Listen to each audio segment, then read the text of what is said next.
Welcome back. I'm here with my friend Doug from the Heart and Stroke Foundation of Canada. Doug, thanks very much for joining me. Thanks, Peter, for having me on the show.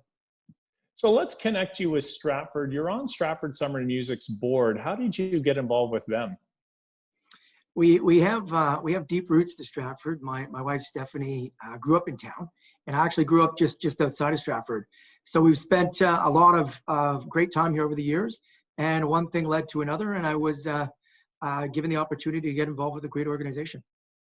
Well, I know you've been with Heart and Stroke for a decade now, but prior to that, you were with Bain, and you're a pretty smart guy. You have an MBA from the Kellogg School.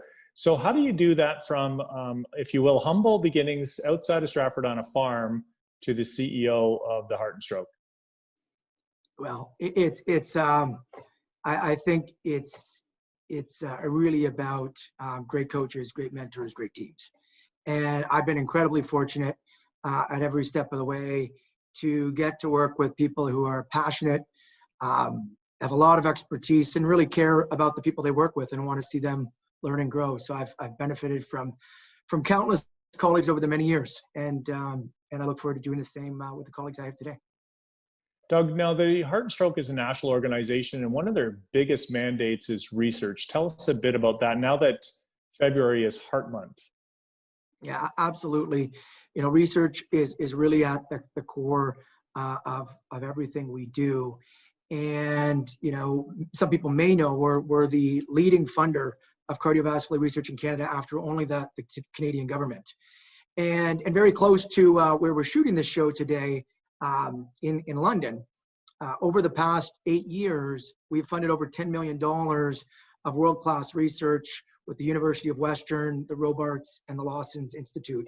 And I thought that would obviously be a center that your viewers would be familiar with. So I just thought I'd highlight, and really that focus, and I think the total research funding over the past 70 years is over $1.5 billion. And it's only possible through the donations of Canadians, because we are 95% funded through donations.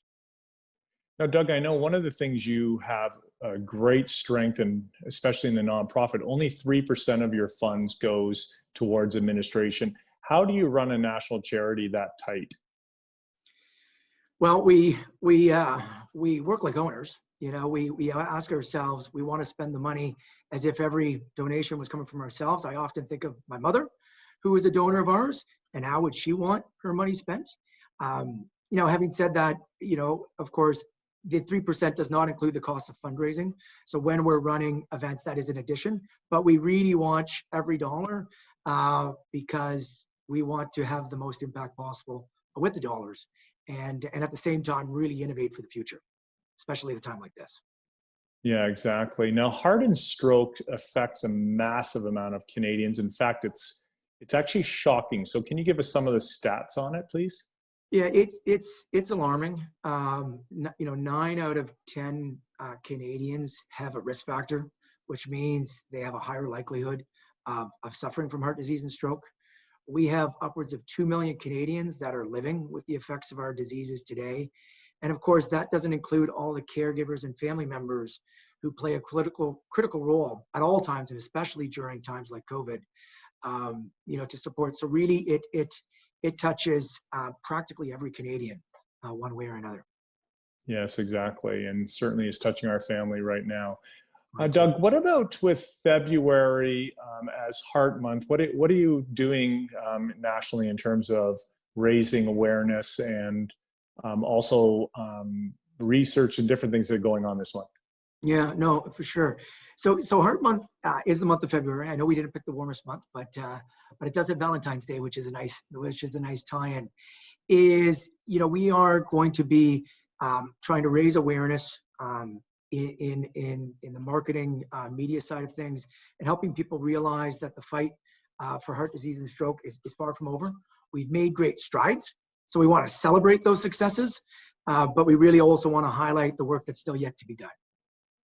And just briefly, if people want to give locally because it does touch them, and the reality is, if you're the biggest NGO funding $1.5 billion for research, people need to give. So how do they go about and do that? Yeah, the best way is to go to our website, heartandstroke.ca. You can either make a one-time gift, sign up to be a monthly donor, or because it is Heart Month, we're asking people if they're interested in being an ambassador for us to sign up and ask your friends and family digitally from the safety of your home if they would want to give to a cause that hopefully is meaningful to you. And that's the easiest ways, especially during COVID. All in-person events have obviously been restricted. Doug, thanks very much for joining me and educating us and the viewers on both heart and stroke issues. Thank you. Yeah, my pleasure. Take care.